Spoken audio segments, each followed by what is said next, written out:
Bonjour à tous et bienvenue dans cette nouvelle vidéo. Il y a peu, je vous ai présenté mon jeu Destroy the Lab, un jeu fait en une semaine pour un projet de cours de programmation sur le sujet des splines. Bien qu'un outil nous ait été fourni, j'ai décidé de le recoder par moi-même. C'est donc pour cela qu'aujourd'hui nous allons aborder ensemble le sujet des courbes de Bézier. Premièrement, il nous faut savoir ce qu'est une spline. Une spline est une courbe qui est définie par morceaux par des polynômes. Ici, le polynôme utilisé est la courbe de Bézier. Cette courbe est définie par ses points et son degré. Il y a donc pour les mêmes points plusieurs Béziers possibles. Par exemple, voici une Bézier de degré 1, qui a donc juste des droites qui relient ses points. Et voilà une Bézier de degré 3, la spline entre guillemets emblématique qui intègre des courbes de Bézier. Le degré dépend du nombre de points utilisés pour construire la courbe. Pour un degré n, il nous faut n plus 1 point pour construire la courbe. Par exemple, pour une courbe de degré 1, il nous faut 2 points. Et pour une courbe de degré 3, il nous faudra donc 4 points. Maintenant, voyons l'utilité des splines. Une spline a plusieurs utilités dans le jeu vidéo et sert très souvent au level designer. Je vais surtout présenter deux utilités des splines, mais il peut y en avoir d'autres. Premièrement, faire bouger de manière fluide des objets sur une courbe facilement customisable. Exemple, les jeux de Tower Defense, où les ennemis suivent un chemin prédéfini. La deuxième utilité est la création de mèches customisées et déformées autour de la spline. Cela est utile pour créer par exemple des routes. Cet outil est donc plus utilisé par les level designers plutôt qu'in-game, bien que des jeux comme Planet Coaster ou Cities Skyline en ont implémenté in-game. Maintenant, nous vient la question de comment calculer la spline. Pour ce faire, nous allons nous intéresser à la méthode pour en calculer un morceau.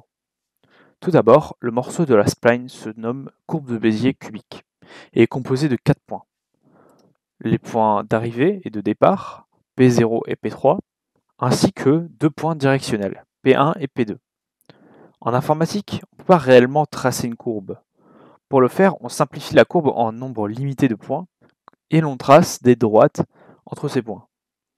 On va donc faire la même chose ici en calculant un nombre précis de points à intervalles réguliers. Un point de courbe de Bézier se calcule en fonction d'une valeur t, comprise entre 0 et 1. Vous pouvez voir qu'en faisant varier la valeur de t, le point bouge sur la courbe. Pour construire le point, il faut d'abord faire une interpolation linéaire entre les points n et n plus 1, s'il existe. Cela marche pour tous les degrés de la courbe. Cela va vous donner donc 3 nouveaux points. Répétez l'opération entre ces points jusqu'à ce qu'il ne vous reste plus qu'un seul point. Ce point est donc le résultat de la fonction b de t.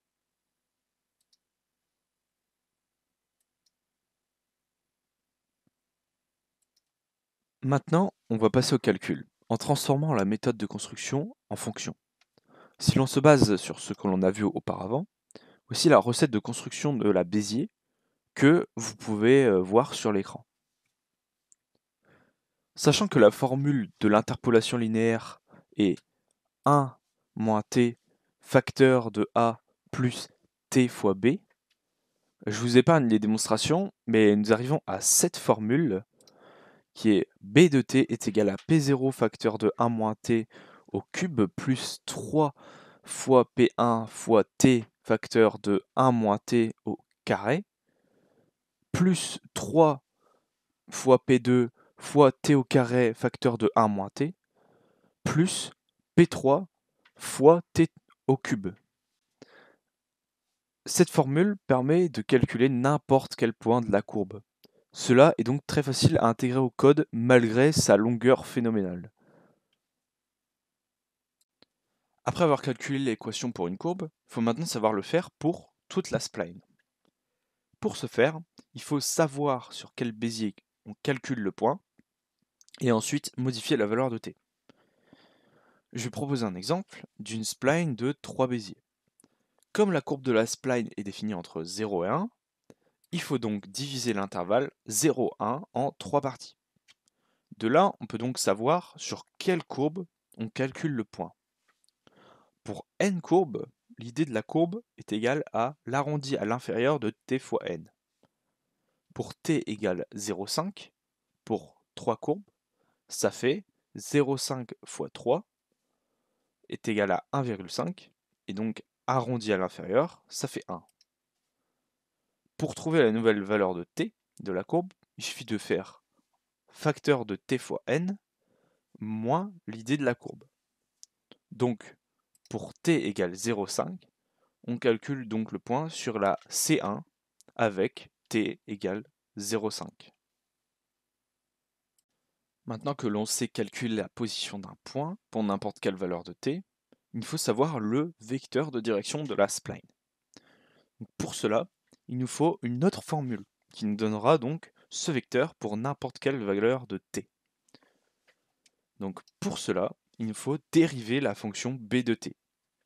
Et je vous épargne les calculs, mais cela vous donne b' de t est égal à p0, facteur de moins 3t au carré plus 6t moins 3, plus p1 facteur de 9t au carré moins 12t plus 3, plus p2 facteur de moins 9t au carré plus 6t, plus p3 facteur de 3t carré.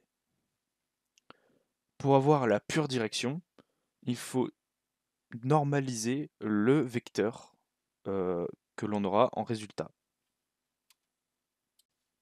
Désormais, nous allons voir comment calculer les autres axes de la courbe. Si vous êtes en 2D, il n'y a que la normale à calculer. Et pour cela, il vous suffit juste d'appliquer une rotation de moins 90 degrés à la tangente, donc l'axe gris, sur le schéma de la courbe que l'on vient de calculer. En revanche, si vous êtes en 3D, il vous faut faire le cross-product entre l'axe local, donc Z, qui est la tangente, donc l'axe gris, et l'axe local vertical de la courbe. Mais il y a un petit problème, c'est que l'on ne connaît pas cet axe. Car en effet, il en existe une infinité de vecteurs possibles qui seraient entre guillemets perpendiculaires à la tangente. Et il vous faut donc définir ce vecteur.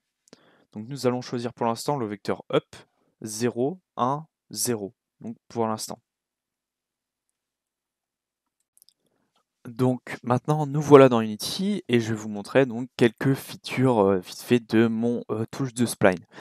Donc premièrement le déplacement d'objets sur la spline. Donc comme vous pouvez voir et que vous avez déjà un peu vu tout à l'heure, je peux faire déplacer en fonction de la valeur de t un objet sur la spline. Problème, c'est que dû à la méthode de calcul des splines qui sont des interpolations linéaires, mais on va dire, enfin c'est plusieurs interpolations linéaires, ça fait que en fait les lignes droites ont une entre guillemets une vélocité, enfin une rapidité entre guillemets très rapide, une vitesse très rapide, alors que les virages, bah ils ont, comme vous voyez, si je vais à peu près à la même vitesse, vous voyez que dans les lignes droites entre guillemets, il y a, bah, ça va beaucoup plus vite.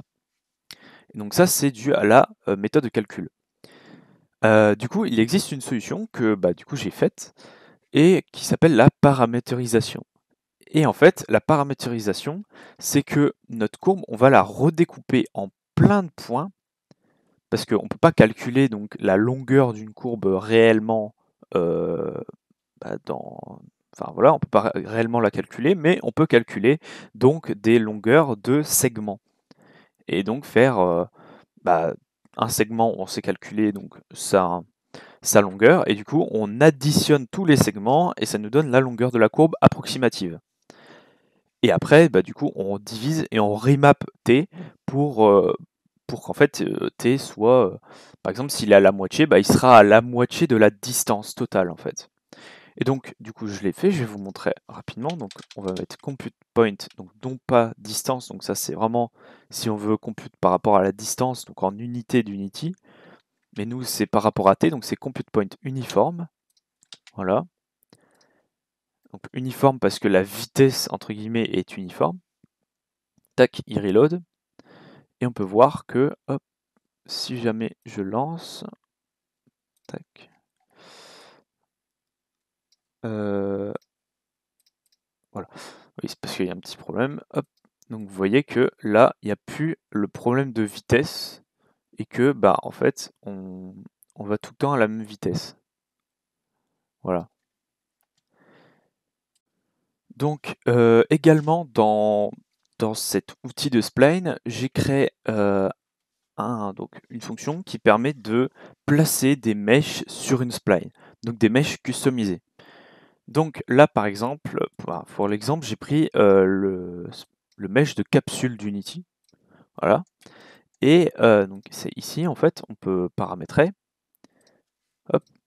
Et bah, pour cela, pour placer les mèches tout simplement, il nous faut donc des paramètres. Il nous faut donc la distance entre chaque mèche et si on génère le dernier. Alors vous verrez pourquoi après. Donc là par exemple j'ai mis une distance de 2, donc 2 unités entre guillemets. Hop, et vous allez voir que ça va générer des mèches, donc des capsules, tous les 2 mètres, entre guillemets. Enfin, c'est pas. Oui, on va dire tous les 2 mètres. Hop. Et vous voyez que GenLast, pourquoi? Parce que est-ce qu'on génère le dernier ou pas? Donc, par défaut, il sera en false. Et du coup, par défaut, il ne générera pas le dernier objet. Mais vous pouvez le mettre au cas où que vous voulez vraiment que tous les objets soient que tous les objets soient générés. Voilà. Enfin, la dernière grosse chose que j'ai fait dans ce tool de spline, c'est la génération de mèches customisées donc sur la spline. Donc pour l'exemple, j'ai repris le modèle 3D que j'avais fait euh, pour Destroy the Lab, un, oula, qui est un mur de sable. Hop, paf, paf, paf, voilà. Qui est d'ailleurs pas à l'endroit, voilà. Voilà. Bon, voilà le modèle 3D. Et vous allez voir que ça va se déformer autour de la spline. Tac. Pouf. Et voilà. Donc ça prend en compte comment la spline est, en fait, la direction de la spline, et ça le déforme autour de la spline. Voilà. Voilà, j'espère que cette vidéo vous aura plu. N'hésitez pas à me dire si vous voulez une deuxième vidéo où je rentre dans des détails un peu plus complexes, notamment la déformation de mesh et la paramétrisation, même si ce sont deux choses totalement différentes. Mais voilà. N'hésitez pas à me dire donc si vous voulez ça. N'hésitez pas aussi à vous exprimer, que ce soit en pouce bleu, pouce rouge ou en commentaire. Et je vous dis à plus pour une nouvelle vidéo. Ciao tout le monde.